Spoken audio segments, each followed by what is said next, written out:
High school, Abdul Majid Bhuiyan, আমার sir Abdul Hamid, আমার বন্ধু লুকমান, তাদেরকে হত্যা করা হয়েছে, তারা শহীদ হয়েছে, লাখে লাখে মানুষ যুদ্ধে শহীদ হয়েছে, 2 লক্ষ বাবুনি চোট দিয়েছে, সোনার বাংলাপুরে সরকার হয়েছে, আর এই দেশে পাকিস্তানিদের পক্ষে সৃষ্টি হয়েছে রাজাকার আল-বদর আর আল-শামস।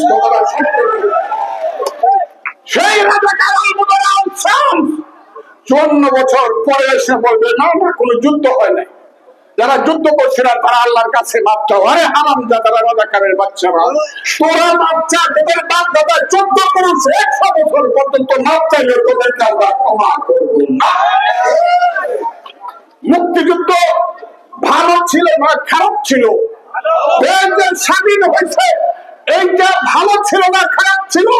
মুক্তিযুদ্ধ ভালো ছিল না রাজাকার ভালো ছিল? আমি আপনাদেরকে জিজ্ঞাসা করি, মুক্তিযোদ্ধারা ভালো ছিল?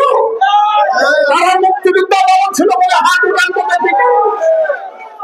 আচ্ছা, রাজাকার ভালো ছিল, কারা কারা হাত উঠান তো দেখি। রাজাকাররা ভালো ছিল দেখি। নাই নাই, সেই রাজাকারের দলের নাম হলো জামাত।